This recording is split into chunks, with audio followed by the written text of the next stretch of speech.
I know a lot of you, but some of you I don't. So I'm Jessica Trepanier. I started homesteading in 2012 on and off, and we went on the pipeline for a little while and came back. And it wasn't until quarantine really that we got interested in rabbits and brought some to the homestead, pretty much out of desperation, honestly. And my daughter just wanted a couple, and I said, sure, you can have some.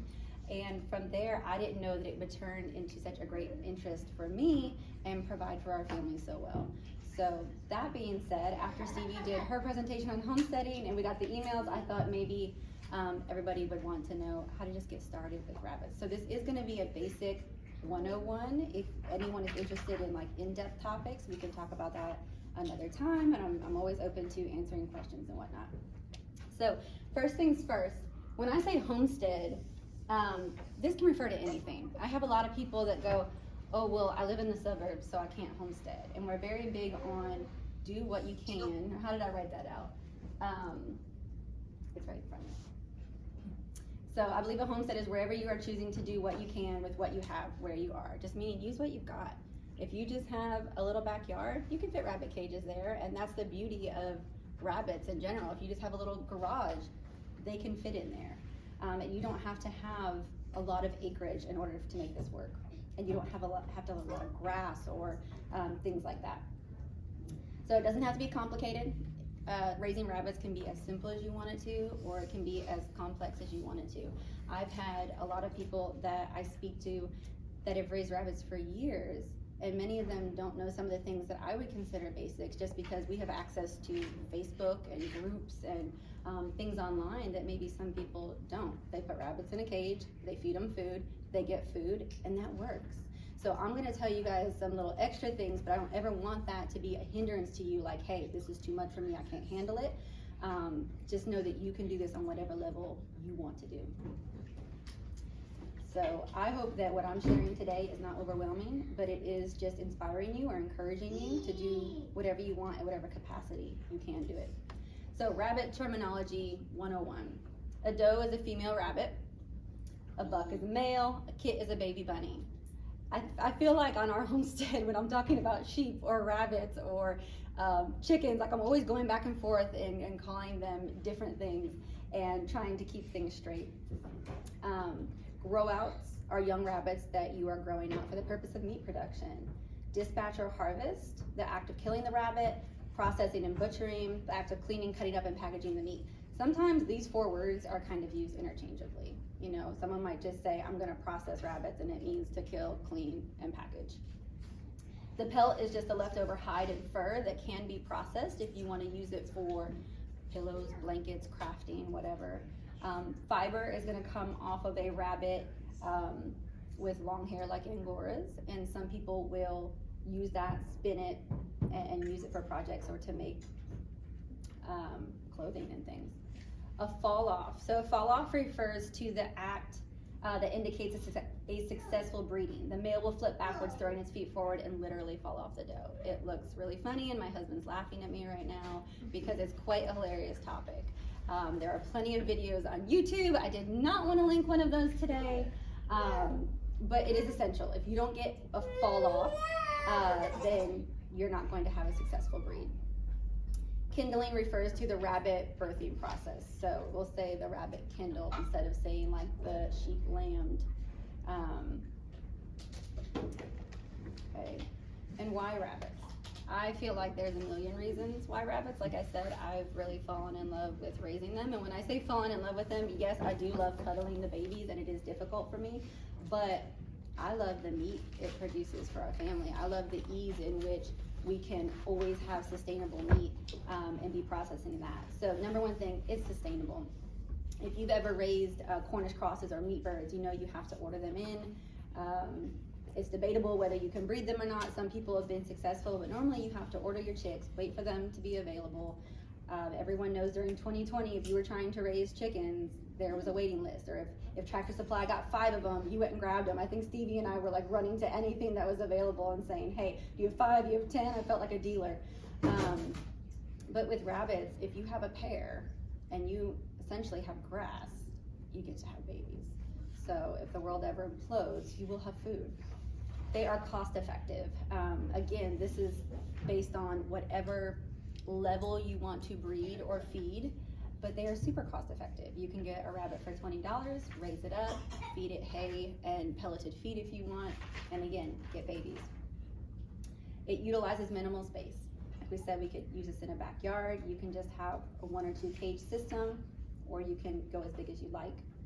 Easy to reproduce. There's a reason they say breeding like rabbits, right? Because they will breed immediately. When you put a female into a male's cage, they immediately go at it. And you have a very short gestation and a high yield. They're very low maintenance. So if you have rabbits in a cage that are elevated and the waste is falling through, there's very little that you need to do for them. Colony raising is different if you have the time and the resources and the climate to create a very interesting habitat for them.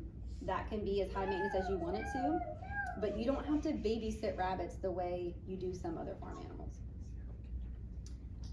Short grow out period. This is a 12-week cycle, okay? Optimal nutrition. So, I don't know what this pop-up is. I'll get rid of that. Okay, sorry. Optimal nutrition. So rabbits are super high in protein.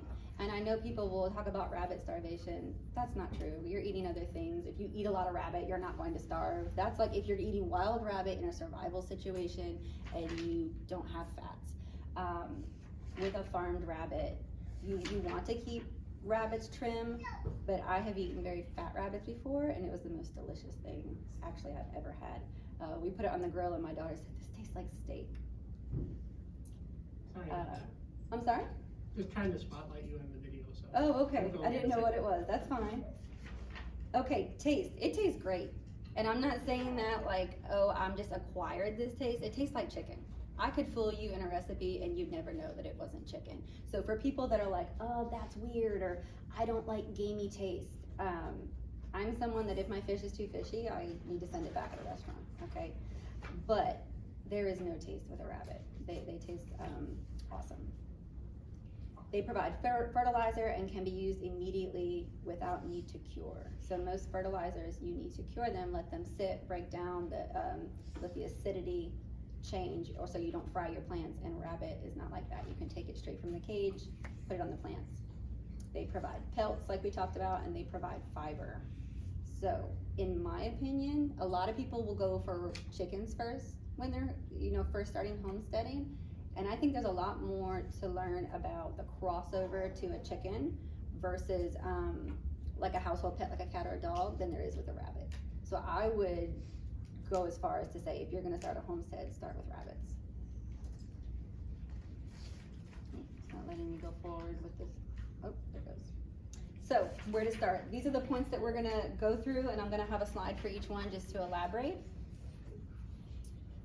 I am going to try to, Perry said that we can email this PowerPoint out. Mm-hmm. So that way you don't have to worry about taking notes or writing these things down. If you registered or we have your email, we can just send it out. So how many rabbits are needed to start? Normally you just want to start with a trio. You can start with a pair, just one male and one female, but a trio is suggested for a couple of reasons. One, if you want to breed 2 does at once and something happens, say the mom rejects her litter, or she gets sick and dies, or dies during birth. These things don't happen often, but if they do, and you have another mama that is kindling the same date, you can foster in those babies, and she can probably raise both litters, so you don't lose that litter. Is there any way we can mute? Okay, thank you.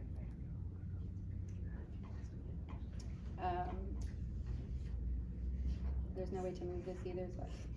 Yeah, sorry. Oh, it's okay.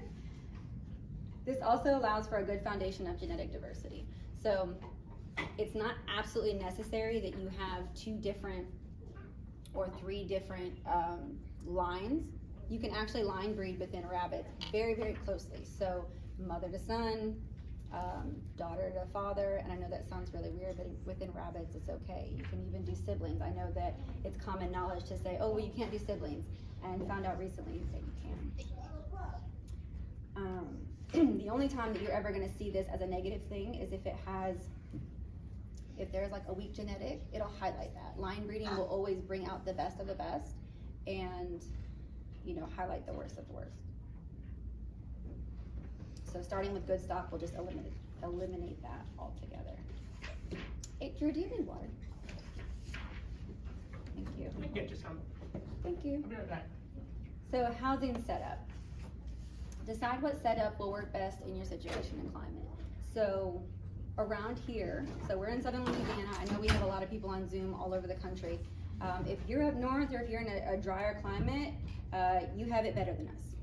So you won't have to worry so much about the climate and the coccidia on the ground and letting them touch the ground like we do.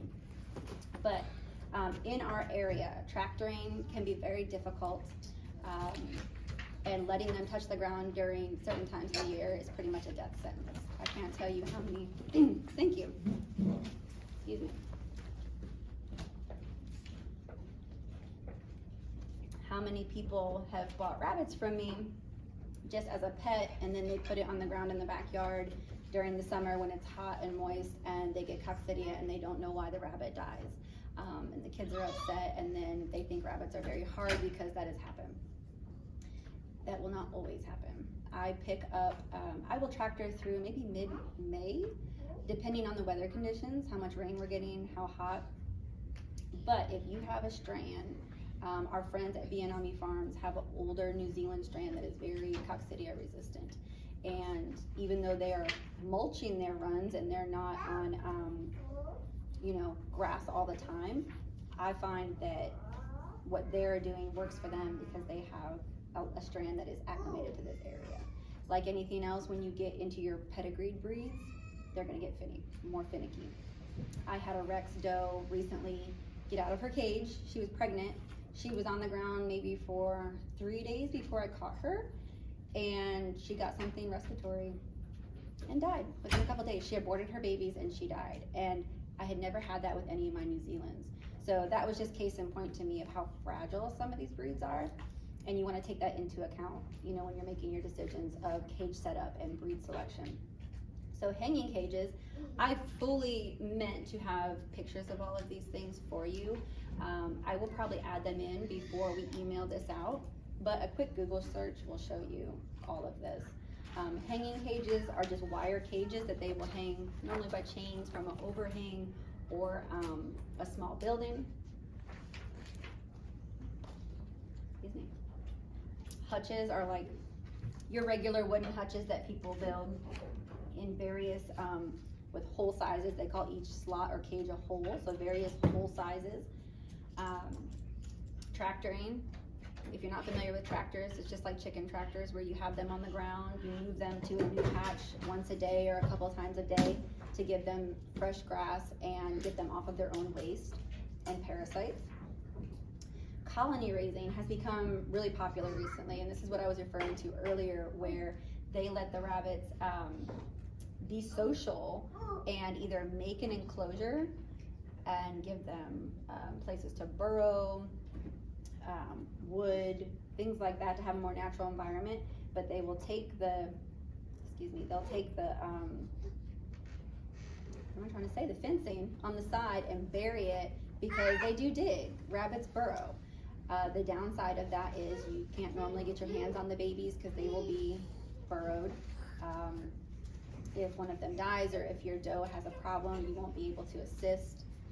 Sometimes older rabbits will attack younger babies, but not always.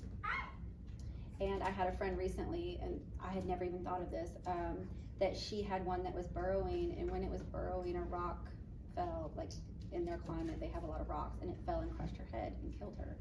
So colony is good, especially if it is more controlled, like a horse stall. I've seen people do them in like large horse stalls, but it does have its drawbacks. Or you can do a combination, like I do cages up off the ground, I have hutches, and then we do some tractoring. So like we talked about, climate goes into that, weather conditions, parasite loads, you do want to look into that. If you are in our area, and especially if you are just starting, I don't recommend ever putting your rabbits on the ground, only because that's one more thing that may be difficult for you to troubleshoot while you're learning other things. That was supposed to be the pictures of the hutches, that's what that next slide was. Okay, setup location. So decide on the location on your homestead or on your property based on these things. Functionality, okay? Protection from the weather. You want to put them in a place where they have sufficient barrier or wind block or rain block. Where we have ours right now, we have to tarp them every time it rains, and it's very obnoxious. We are working on getting a carport and getting that set up. But had we been able to anticipate that from the beginning, we would have planned differently. Proximity to water, because you want to be able to, if you are filling water bottles, that, depending on how many rabbits you have, can be very burdensome. But you want to be close to a hose, and you want to be able to get a hose to them if you're using automatic waterers, which I highly suggest. Next to your garden, this is good because if it's right next to your garden, you have a very short distance to transport that manure that you're probably using as fertilizer, right? So you're not hauling it very far. In some cases, you can put them all together and just rake it over. Accessibility and line of sight. I want to be able to see if something's getting into my cages. I see a lot of people online have issues with dogs, like neighborhood dogs, if they have a rabbitry in the suburbs, breaking into their pens and killing them. We fortunately haven't had any issues with that. We do have guardian dogs, and we keep them right behind the house where we have light to hopefully deter coyotes and other things. So once you have chosen your shelters and the type that you're going to use, think about your shelter options from weather. So garages can be used, carports, barns, hutches with roofs, or I don't even know, a tree line. Ours is on a tree line. So if you guys are familiar with Joel Salatin, he has some videos on YouTube where they will have the rabbits hanging above and the chickens scratching around below. And you can do that in a carport or in a garage, as they were showing, and create an entire little ecosystem. And it's really functional. Okay, choosing a breed. This is the fun part. When I started, I don't like decision making. There's just too many things out there that I like. I don't know if something's wrong. I got a bunch of breeds because I wanted to see them hands-on. I can read about them all day in a book, but I grabbed several because I wanted to see their temperaments. I wanted to see how fast they grew out, if I combined different things. So I did trial runs, and I ended up sticking with New Zealand's and Rex. So popular meat breeds in our area, you're gonna see a lot of New Zealand and a lot of New Zealand composites, which are crosses.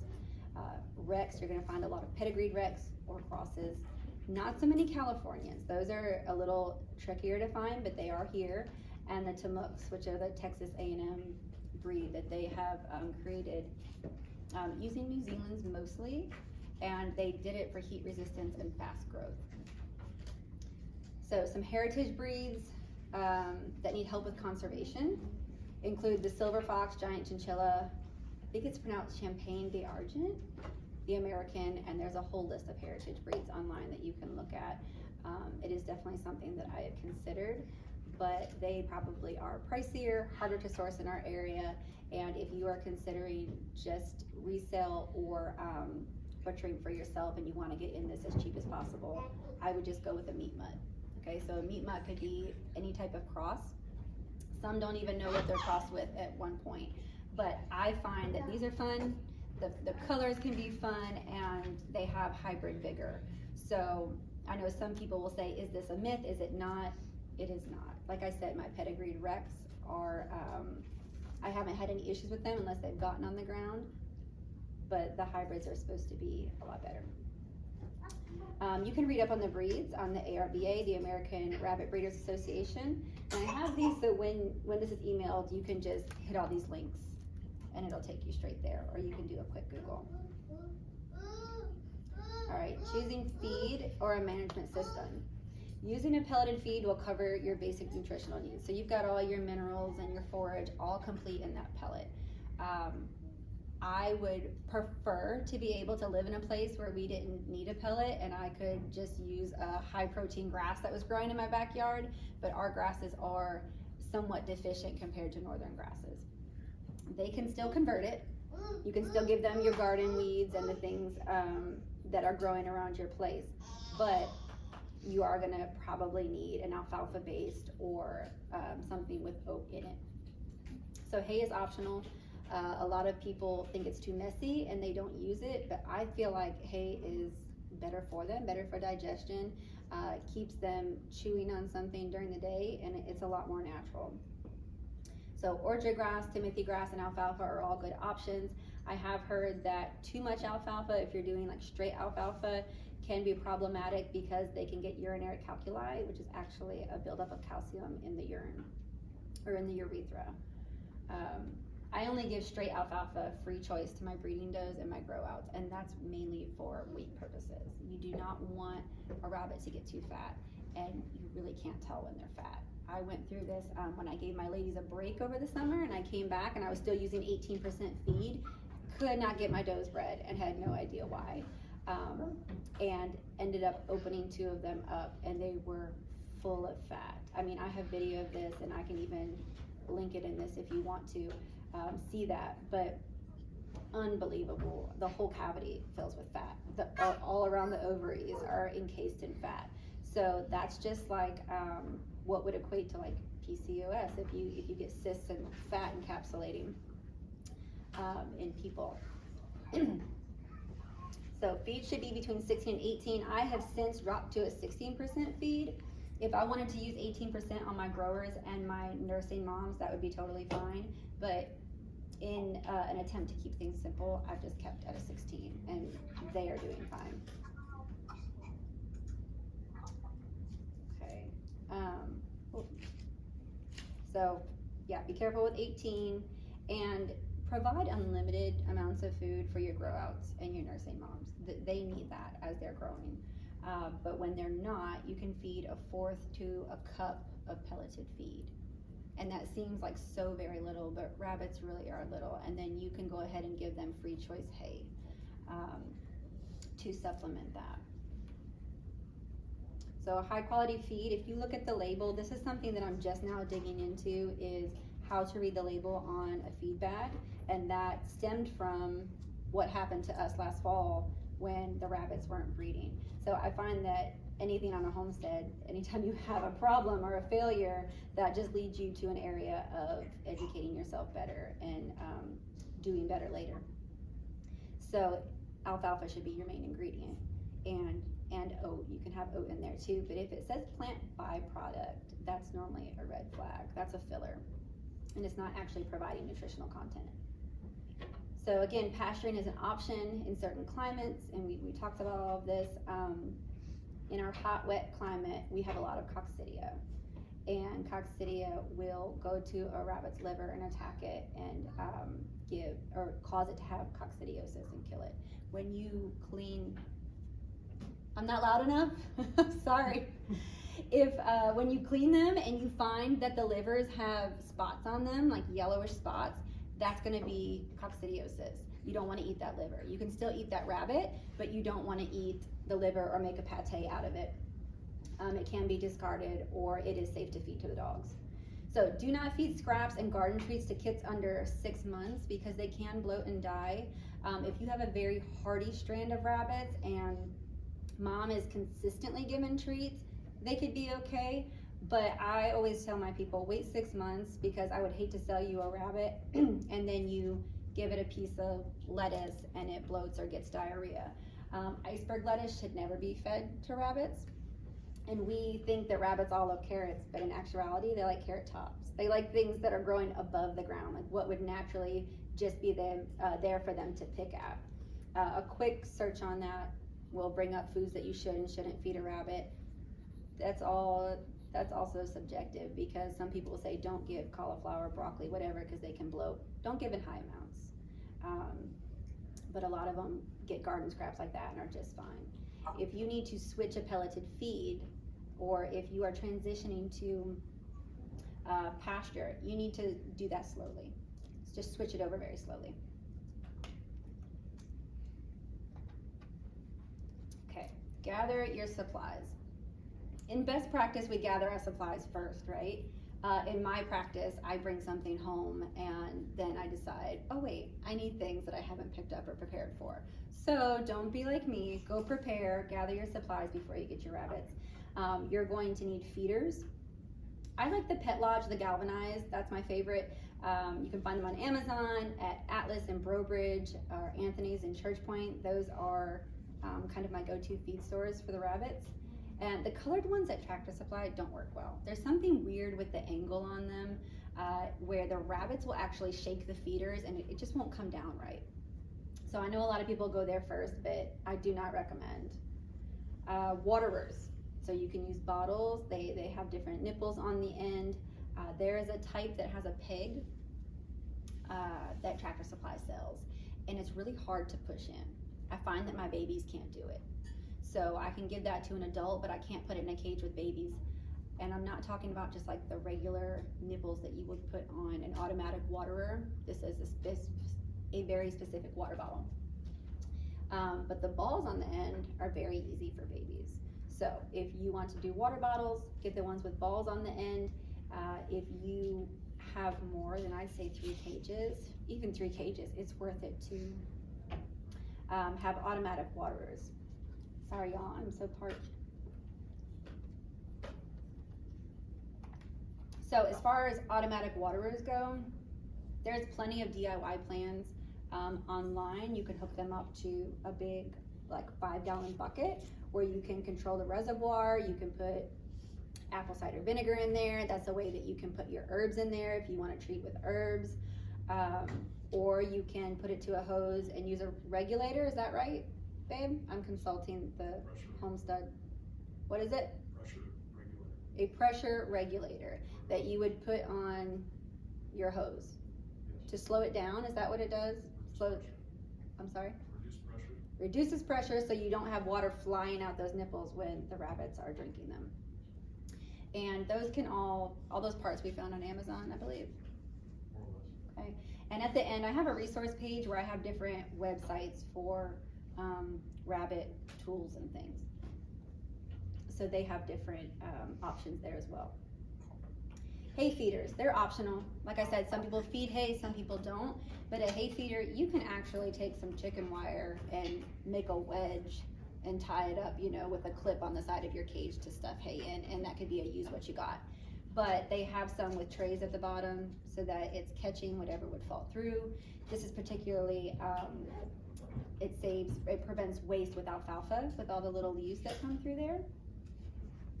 I bought mine on Amazon, I can link that. Resting pads, those are also optional, except they're very necessary for Rex because they don't have as much fur on the bottoms of their feet. So these resting pads that we use, we do get from one of these websites. They have slits through them so that the urine and manure can pass through. And some people could use just like a tile in the summer to keep cool, but then you don't have the slits. So if they're peeing on that, they can get urine scald on their legs. So you just have to keep an eye out for that. If you have a neat rabbit, because a lot of them do, if it just goes to the corner and isn't peeing on the tile, that would still be an option for you. Nesting boxes. These are needed when you're breeding your rabbits. So it simulates a burrow. This is where you go ahead and you give them nesting material, hay, straw, and they pull fur and they will build a nest. So there are plans for DIY wooden boxes found online, and then locally, metal boxes are sold at Atlas Feed Mill. And so I've gone and just picked some up there in a pinch. Tractor Supply also sells wooden boxes, but they're normally the smaller ones for some reason, which around here, is there any mute option for all? Thank you. What was I saying? Okay, so Tractor Supply has them, but they're small, like pet size, not New Zealand size, and definitely not like Flemish Giant size. Nail clippers are good to have on hand. Rabbits have very long nails if left unchecked. And I did forget to add on to here sleeves. They make Kevlar sleeves that you put on that look like just like Madonna gloves, and it protects your forearms. They will tear you up. No matter how gentle these rabbits are, if they get nervous or if they want down, they will claw you. And until I got those, I actually walked around looking like someone had harmed me. Ear mite treatment, Adams on Amazon is a great one. It's for dogs and cats, but you can use it on the rabbits. That has been the only thing that I've found has been like 100% effective. I know people use ivermectin and different things like that, but this little bottle is so easy. It's an oil that you can use to treat their ears if you see scabs coming out of them caused by mites. Okay, so what purpose will rabbits fulfill on your homestead? This is a decision that you need to make when planning or as you go. If you just bring one home, what do you want to do with it? Are you doing this for meat production? Are you doing this to show for 4-H or sales purposes? Are you trying to raise money on your homestead by breeding quality pedigreed rabbits? Are you doing anything with pelt production and sales? Are you raising rabbits to feed your livestock guardian dogs? Are you doing it just for the fertilizer and to have pets around? I know some people that do not want to eat them, have no interest in eating them, but they're great to have on a homestead, even just for fertilizing. Okay, breeding. So you want to breed does as soon as they turn 6 months. So try to plan that accordingly. You can wait, but they don't breed as easily, get pregnant as easily, or have as big of litters if you wait. I don't know why that is, but right at that 6-month mark is when you want to get them active. Always take the doe to the buck's cage. If you do it vice versa, the buck is actually just really distracted and wants to smell around and rub all over it and mark that cage. So you take the doe to the buck, he should have his 3 fall-offs, and if all goes well, you have rabbits in 30 days. So the gestation period, 28 to 33 days. I've heard of does waiting to 40 days, but mine have always been like 31 days or 30 days on the dot. Do not give a nest box and nesting material until like 3 days before they're going to kindle, because some might use it as a litter box. Rabbits are very easy to litter box train if you have them in the house.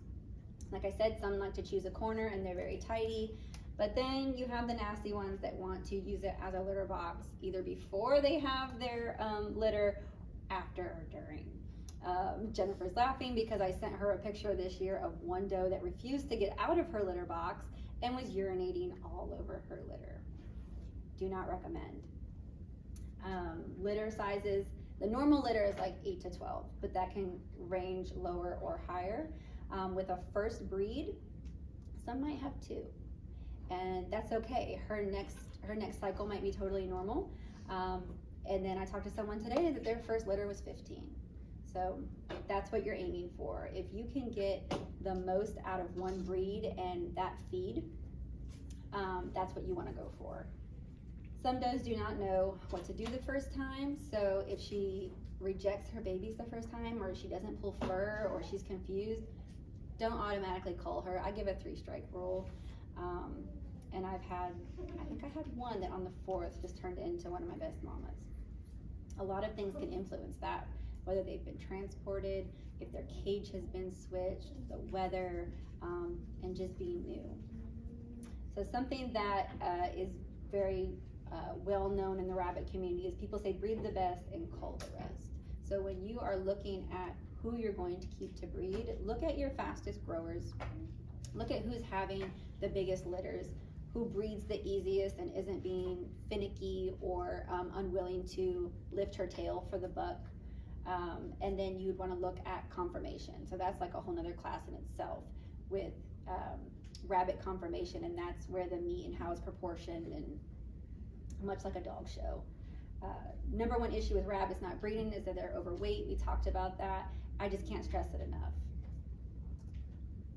Okay, grow outs. So remember, grow outs are the kits that we are raising for meat purposes, normally 12 weeks. Kits can be weaned at 7 weeks on. Technically, they can be weaned around 5 weeks. They can go and be perfectly fine at a new home. I don't recommend it. Just like anything else, the longer they stay nursing, the healthier they're gonna be, the faster they're gonna grow. In fact, if I have a doe that in a litter that I know I'm gonna keep off of this particular mama, when I wean, I'll leave that doe with the mom, and I'll leave it till almost 12 weeks sometimes. As long as the mom is okay and letting it nurse, I leave it with her, or if I haven't rebred the doe. So they can rebreed. A lot of people say do it every 4 weeks. Keep them going. So with rabbits, just like with the line breeding that we talked about, there's so many things that we do that seem wrong on a human level. But you can rebreed at 4 weeks, and they can actually rebreed that day. Like, say something goes wrong with her litter, and those kits die, or like we had several freeze this year with unexpected weather, I could have bred them back that day. I can't do it. I just, something in me. Like, I let her recover, I give her a week, but biologically it can happen. Provide grow outs with unlimited 16 to 18% feed, high forage or high protein forage, and begin to introduce hay around 5 weeks. And if you're going to pasture, go ahead and start introducing like handfuls of grass, put it in a cage in small pieces so that they're not bloating. Grow outs should be ready to harvest at 8 to 14 weeks, usually 12 depending on the breed. I haven't seen any that are ready at 8 weeks unless you like them really small, but there might be lines, that some people have that do so. We normally go 12, sometimes I'll go 13, and it all depends on our work schedule also. But growth slows at 12 weeks. So after 12 weeks, the longer you're keeping them and feeding them, you're not gonna have the same growth rate that you had up to that 12-week mark. Okay, rabbitry software. To keep all of this straight, I've been using Everbreed. It was formerly called Hutch, and this will let me enter my breeders. It will, I go in, and I used to do this all on paper and just could not keep track of it. I go in and say what day I bred, and it creates a timeline for me. It tells me when I need to put the nest box, when they're going to kindle, when I need to, if I want to weigh litters at certain times, like when I should do that, and when I should process. And that has been extremely helpful to me. I do have a referral link, so if you do decide to get it, I would so appreciate you using that. And then you can also, if you get it, pass it on to anyone you know. Like your own link, you will get a link. And that will help with just the price, the monthly price. They have different tiers, different things you can access. And when they have a ledger, so you can actually look at it. How much money have I put into this? How much setup of cages, feed, ongoing? How much am I getting back with either selling my rabbits, my pelts, and then of course you would factor in how much meat you're not buying from the store anymore. Okay, how will I dispatch? So dispatch is how are we going to humanely kill the rabbit. One method is with a pellet gun. If you really want a hands-off method, you can use a pellet gun very quickly. And then if it were me, if I was using a pellet gun, I would go ahead and cut the arteries to let it bleed out for a nice clean meat. And cervical dislocation. So with rabbits, they're in the spine. When you separate right behind the neck, it's an instant kill. So whether you're doing that by hand, the broomstick method, or the hopper popper, they call it, I have that linked as well. All of those do the same thing. My husband can do it by hand. I have never been able to do that, and I will say it's a little more difficult for me because I nurture these, and when it comes to killing, I'm like, I can do the processing, I can cook them, I'd rather him take the life. But the broomstick method, you can use rebar or a broomstick, and that's actually placing it on the ground with the head under and a swift pull of the back legs, and that will dislocate. It's very quick, very humane, and it's over. Hopper popper does the same thing. It's a piece of metal where you would place the head, same quick movement. That's a lot easier for women. I find some type of device like that. You can make a homemade one, or I have them linked. Fatal blow is hitting the rabbit in the back of the head. I do not prefer. It's supposed to be very quick and easy. However, we have a friend that while they were cleaning one time, it was not dead, it was only knocked out, and it woke back up. So that is something that I would want to avoid, not my favorite. Arterial bleed is just going ahead and cutting the arteries and letting it slowly go to sleep, per se, bleed out. Okay, meat storage. So after dispatching and processing, we go ahead and we put them in an ice chest filled with ice and some water and salt, and we just put them in a brine so that they can soak, clean out, get the blood out of there, and tenderize. You could do it 2 days, 3 days. We've gotten busy and left them 5, and they were perfectly fine. I find that this is the trick to being able to put them on the grill, which we do very often. We've also done it straight from straight from processing before, if we had one that needed to go, you can just eat it that night. But there is a distinct difference whether it is in a brine or not. When ready, go ahead and try to dry off the excess water, either by laying it on trays in the refrigerator or on the counter. And I only say this because it makes it a lot easier to vacuum seal if you don't have a lot of moisture going up into the vacuum sealer to ruin the seal. Ask us how we know. It's been a lot of trial and error there. We do prefer vacuum sealing. You could also wrap it in cling wrap and butcher paper just like you would, anything else that you were processing. And canning rabbit meat is also an option. I have not personally done it. I know people who have, and there are plenty of YouTubes about it. If I were to run out of freezer space, or if we did not have electricity, that would be the way to go. I heard that it's good, that it's a little different. Have you ever talked to, I can't remember her name at the moment. She did it, and I can't remember what her review is on it. Okay, how will waste be utilized or removed? So rabbit manure is ideal fertilizer because it does not need to be cured before use. It's golden. I can't believe this last year when I started using it, how my stuff took off. I had a Swiss chard that, my daughter was using like umbrellas. They were huge. So it can be moved directly to the garden like we talked about. Positioning your rabbits closer minimizes work. And depending on your cage setup, you can actually make catch systems like tarps that go to buckets that'll make it easier for you to transport. It can go in compost if you don't need it immediately. It can be spread through your lawn, or it can be sold. Don't spread through your lawn if that's where you're tractoring though, because you don't want to put your rabbits back on the waste that just came from them. But selling manure is a hot ticket item right now. Okay. I can take questions if you guys want to talk about anything specifically, but I also wanted to offer, would anyone be interested, whether you're, you're local, I could always video it for people who aren't, but if you would be interested in coming and processing rabbits with us, if there is interest for that, for people who would want to learn hands-on, I may open that up. So if that's the case, go ahead and email me, and you can email me any questions you have too. I am on Instagram also, just my name, Jessica Trepanier. Have fun spelling that if you want to write it down. But do you guys have any questions? No? Okay. Well, that's all I've got then. And we can go ahead and email that to them. Yeah. Okay. Awesome. Thank y'all for being with us. And thank y'all for joining in online. I know there were a lot of out-of-staters. Appreciate you being with us. Yeah. Sorry about the message in the middle. Oh no, that's okay. Right. And if anybody wants, I've been recording it, so if you want it, I can email the whole thing to you. Perfect. Put your phone number up there too, girl. Phone number? We're doing that? I'm down to Oh, I have a question. Yeah. So with the pelts, Mm-hmm. that's something I've always thought, like so many people just waste.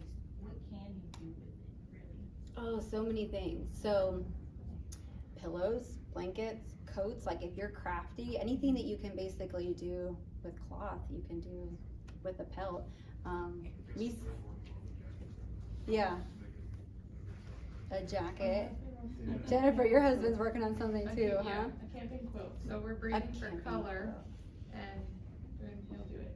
Right. So when you process, if you're not ready to do your pelts, you can actually roll them inside out, put them in a bag, and put them in the freezer, and then do a big batch at once. So I have not processed pelts yet. I have a bunch in the freezer, and we have talked about several people like, hey, do you want to get together and we all do this? Because there's several methods to do that too. You can do it with egg, you can do it with the brains actually, which is how it used to be done, and then you can do it with lime, I believe.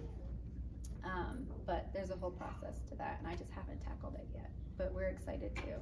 And then that's something to keep in mind, like Jennifer said, what are you breeding for? Like what color? What are you wanting to match your house or whatever like that? I have a question about when you talked about having the rabbits above chickens. So in a space like we have 9 acres and we have wooded on one side, so we're planning to put our animals on the other side, hoping that they won't be right by that. But if they're in, say, a chicken tractor, what would you need to do to be able to get that inside if it's covered? Okay, so we went from hanging cages to chicken Yeah, trackers. like if you have a hanging cage and you're Okay. wanting to protect your chickens underneath it, Okay. like how do you keep both safe? Is there a preferred method if you're wanting to be able to move them often to keep them Okay. from predators? So if you're tractoring your chickens, Mhm. there's really no need to put them in with your rabbits. That's more of like a deep mulching system. Gotcha. So the chickens would just actually be turning up the manure. You can throw in mulch if you want, and they're just working that. Now mine, is it a black soldier fly that we have around here? yeah. Okay, so I had millions of larvae, and at first I didn't know what it was, and so looked it up, and I started shoveling this larva out from under the rabbit cages and transferring it to my chickens like every day, and it was just free protein. And it wasn't a big deal because the coccidia that affects chickens is not the same coccidia that affects rabbits. So it was really cool to see that symbiotic relationship. So that's more so what they're saying, and I don't even know, I probably wouldn't even get that large of a buildup though if I was letting them under there. So it depends on how you want to run it. But what Joel Salatin has is they're doing a deep mulch system, manure, chickens are turning it, so they're not grazing or anything there. They're just working the mulch and feeding chickens. Can you also use black soldier flies from a worm bin for chickens? Oh, I'm assuming. Yeah. Yeah. Same thing with, I mean, ours were deep. When I say I was digging them up, I was like, how deep are these larvae? And it looks terrible. You know, you think it's maggots and it's not. So, and I had no black flies because of it. No house flies. So it was really cool. It's the first time I saw that this year. Awesome. If this is an open discussion, if we're talking about tractoring chickens and rabbits, if you had a tractor that was taller wall, would you put your hanging cages there and have your chickens on the base, have it enclosed like a normal chicken tractor, but hang your hanging cages from a taller wall and then tractor that all over the property too, so it fertilize your grass and your chickens would still get to graze bugs and grass and get the scratch of the manure coming off the rabbits? It sounds like it would work, but in that small of a confined space, your chickens would be covered in urine. So depending on the size of your tractor, if you have a larger footprint, that might be a good option. Maybe. It doesn't sound ideal to me just because of the urine and because it's, you know, moving simultaneously, but maybe a follow system. Or you just build a fenced in area and keep that, you can let your chickens go in that area and they can still move about under the cages. That's how we had it So, at like, our previous property. backyard is Yeah. where our animals are. Our chickens can free range in our backyard. My rabbits are in cages under our garden shed, and my chickens go under there and Right. scratch. Yep. So That's how ours were. And then like any It's still feed that safe. falls or anything, chickens get it. I think the only reason, or the main reason why Joel Salatin has that set up with the chickens and the rabbits is to make the compost underneath. Right. And also a place to house his chickens in the winter, because their winters are brutal. Yeah. So really, It's not really put needed. chickens and rabbits together here, Not necessary. not necessary. Gotcha. Yeah. We were on a very small acreage and I had my chickens and rabbits together, but the rabbits lived colony style. And the only issue we ever had was like if the chickens got to the nest, they would eat the babies. Oh, yes. Yeah. They will do that. How do you know? We experienced that. We experienced that. Remember Christmas Eve when I Yeah. called you? Yes. We were not prepared for a litter, and we had 7 babies, 3 in the cage, and chickens running around our yard with the ones that fell out of the cage. Yes, they will eat them. But on the flip side, I learned a lot that if day. you have kids that die or freeze or are stillborn or whatever, they can be fed to the chickens or cats. Yeah. I have one cat in particular that stalks my poor does when he knows they're kindling. So you can just call his name and he comes running. That's free protein. But also, if you don't have anything else to feed them to, there are people that will buy dead kits for snakes or reptile, you know, different things like that. And there's actually a market to always be able to recoup your money some way. There is also oddity Facebook groups or taxidermy Facebook groups where people want to buy the feet, the head. I've seen some downright scary artwork that I'm like, I don't know what shrine that's going in, but people buy it. And so you do have to, I don't know our state laws on that. Every state is different, like how you would have to sell it or ship it and the legalities there. But there's a market for anything. Skulls. Yes, Yeah. skulls, so if you wanna I've been take the time to contacted. do your Sadly. skulls and, you know, put them on an ant pile and clean them up, I don't wanna take that much time. I would rather my dogs eat the scraps, and then whatever's left, I will bury under a fruit tree or compost. I just feel like there is a way to have zero waste and high recoup of money with rabbits. Because you're on a much smaller scale than you're working with cattle or even goats or sheep. There's a lady in Brobridge that buys the head for the brains to make a particular delicacy. Really? I need her number. So she's eating them, but she's not using them to tan hides? Maybe we should try it. So she, like, if you just, like, save them all in a gallon Ziploc bag, she'll buy, like, a bag of heads. What's that But go for? she's not from here. So it's like a. Yeah, what's that go for? I need to know a price on that. A delicacy where she's from. Okay. Might be good. I heard squirrel brains are good. I can't see that it would be much different. Think of Try Indiana anything Jones. once. Huh? Think of Indiana Jones where they like take the skull off the Oh little. gosh, I forgot about that. Yeah. You wanna try it? Okay. I don't know how to make them, Try anything black. Someone online asked, what's the ballpark amount of funds you would need to get started? That depends on your area. So I would say, Facebook Marketplace is a great place to pick up old cages. They don't have to be pretty. If you come to my house, nothing matches right now with wood prices and everything. I just found anything free or cheap last year and created a big long row of them. There are people around here that make cages, and I think that we got a 3-hole brand new wire hanging cage made for $150. There are several people around here. We have a pretty high rabbit market here. A nest box is about $30.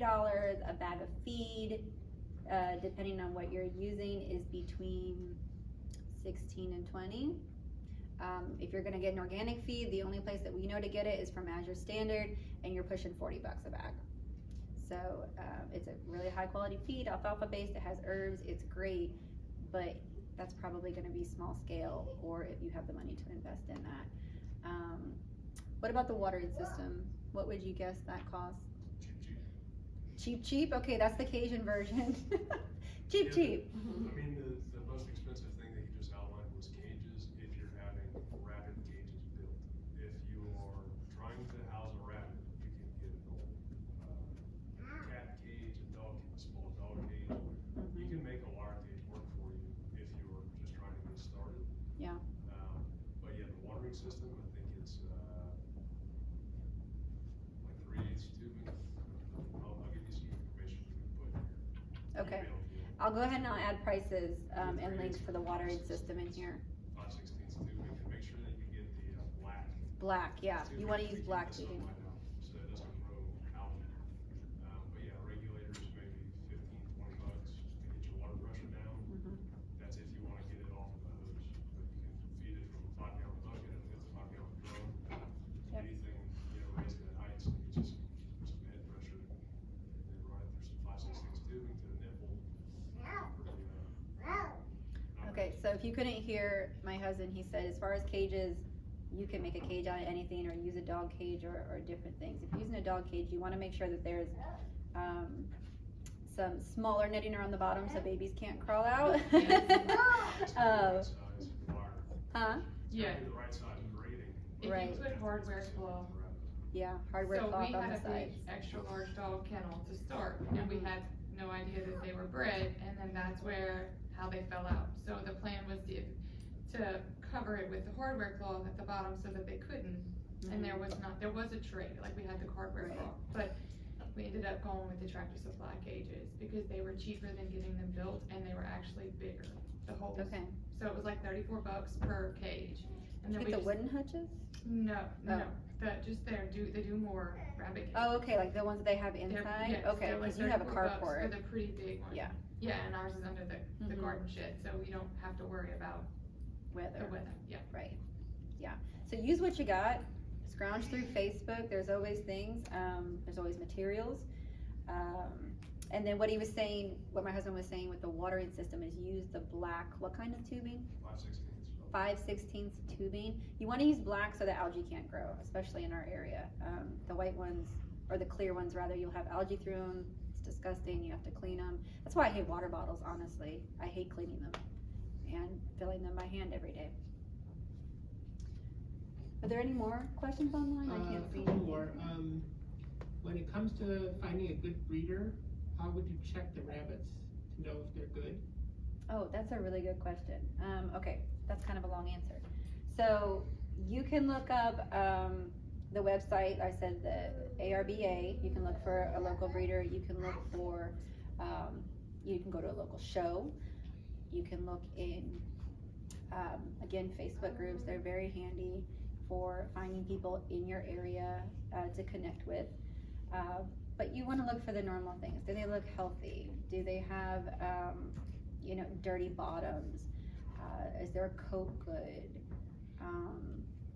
When you're going into looking at conformation, that's something that I can't really show you without a rabbit in front of you or a picture, but you do want to look for a big healthy hindquarter, nothing that looks wonky or out of place if you're looking for a good breeder. You do want the back legs to be straight, so if you flip them on their back, you don't want their back feet to do this. You want them to be lined up to have good square hips and not hinged hips, because they'll have trouble birthing.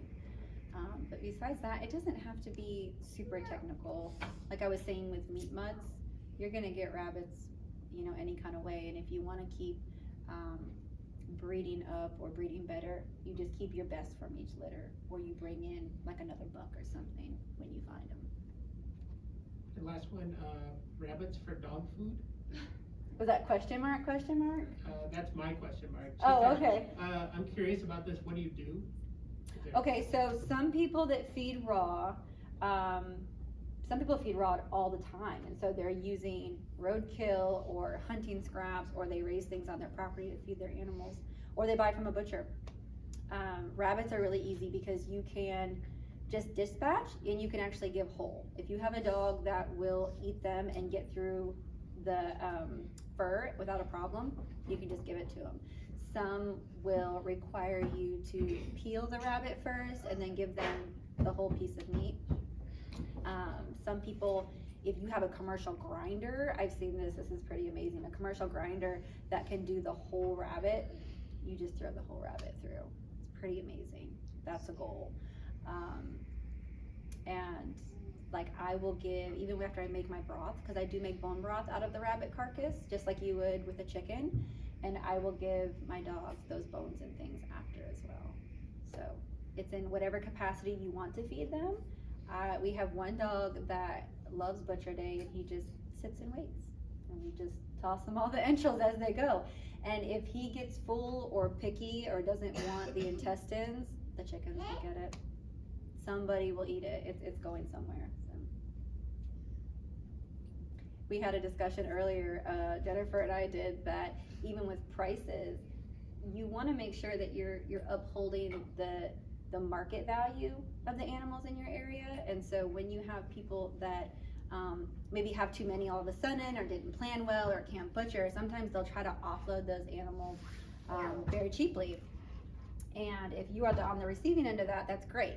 But if you're trying to sell your stock, that can be really obnoxious, because then people may not want to pay the price that it takes to raise that animal for the time and effort and feed.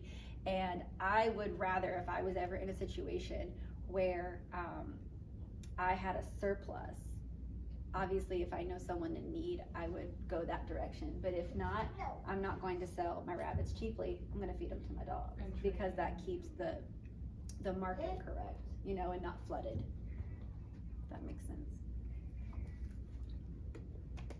What's the best way to get kids involved with rabbits? And like you said before, like they'll scratch and things. What are things to know about having rabbits with kids? The best way to get them involved is feed them. I think when they taste it and they love it, then they're really excited about it, because a rabbit is something that is hard to show a kid, tell them to cuddle, and then say, let's go kill it. It's hard for adults.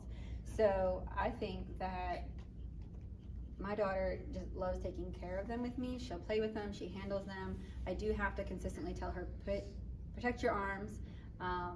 But if you handle them when they're little, we handle them daily from birth, ideally, unless we've had bad weather or go out of town or something. Because rabbits are very hands-off. I don't have to touch those babies. The mom is gonna do what they do, and that's why they're so low maintenance. But I like to have my hands on them for ease of handling later. And if you start doing that young, they don't scratch as much. And that's when kids really love to handle them or be with them, is when they're little. Mhm. You know, and they work their way up. So what do you say? So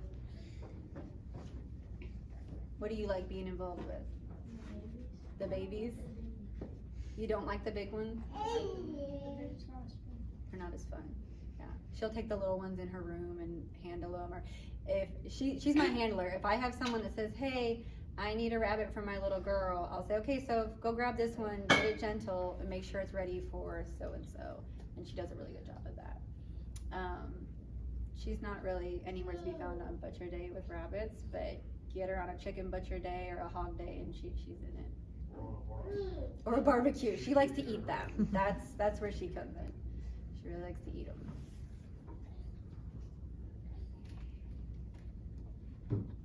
Nothing else? All right. Oh, yeah. A couple of bucks that are about a year old, and we put them in the backyard, but we try to make sure that the yard's dry. Mm-hmm. And that kind of thing. No problem so far, so. Great. Would you assume that they were probably pretty good to go, as long as we're outside too wet? If it's dry, yeah. I would say, I don't know where they've come from or what their breeding is, but if it were me, I'd say, great, that's dry, it's cold, I've been doing that right now. I would pick up, you know, if it gets wet or hot, then it's not even just a day-to-day thing, it's a no-go, for me anyway. If we get into that season, we're done. I lost a favorite rabbit that way last year, let him go out a little too long into the season, and had to treat a whole litter for a coccidia. So it really is just learning your timing and learning to look at the conditions and your breeding, like I said. So discussions that I've been a part of online where they say, okay, how do you get your rabbit line coccidia tolerant? They say prepare to lose a lot of litters. You know, go into it knowing that this might be a suicide mission, and if one survives, then you breed it. And then you go forward in that way. It's natural selection, but it's hard to know that your time and your investment in the life of that animal is just going to be, you know, natural in the way it goes. So I feel like that's the way with a lot of animals here, just because our climate is so harsh. If you want something that is acclimated, you either go with a heritage breed that's already ready, or you have a job in front of you to get it there. Make a heritage breed. Takes a while, yeah. Mm-hmm. I wanna mention also that even when it's dry, sorry Andrew, did I cut you off? Even when it's dry, I've had problems with mine on the grass just from the dew in the morning. Yep. Just from the dew. Yep. So. It's very true. And then that's where I would say it does come down to, I think my Rex would have trouble with that. I have raised Rex to like 12, 14 weeks that way, but I've never kept breeders on the ground that way. But even with goats, a lot of people around here hold them in until the dew dries and then release them from the stalls, just because, especially if your grass is short, parasites are going to be closer to the ground. So if your grass is longer, you're not going to have as big of an issue. But the shorter that grass is, and if the rabbits are going down to the roots of that grass, you're going to have a problem. And I think my problem with that was more their feet than the parasites.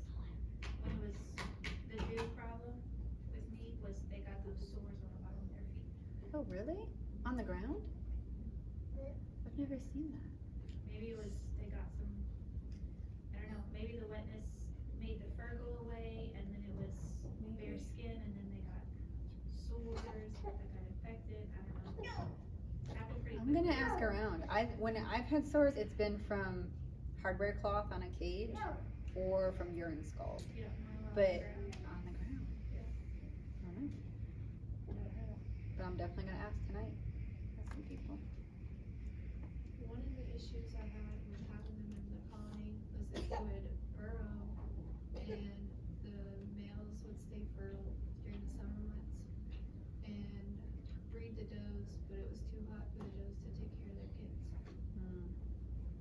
Yeah, that's what, Usually you're just told it won't be fertile if it's, over, I think like 78 degrees. but because they're underground, they're staying cool and staying, so that's the same thing with the tamuks. They're supposed to be, heat resistant so that they don't go infertile during the summer. So around here, you have to have fans. You have to have good ventilation and fans if you're gonna continue to breed all the way through. I took that break and then I regretted taking the break, but in my mind, I'm like, it's just too hot, for these rabbits. Some people have indoor, like air-conditioned rabbitries. I'm not there, nor do I want to be there. I'm sorry? Oh, I thought that was someone. But I think when like this summer, I'll just lower my percentage on feed, with the protein, and then do more hay. And still give them that break, so that when September comes, they're not all fat and sassy and not wanting to breed. Are they kicking us out? Yep. Closing time? Let's give up.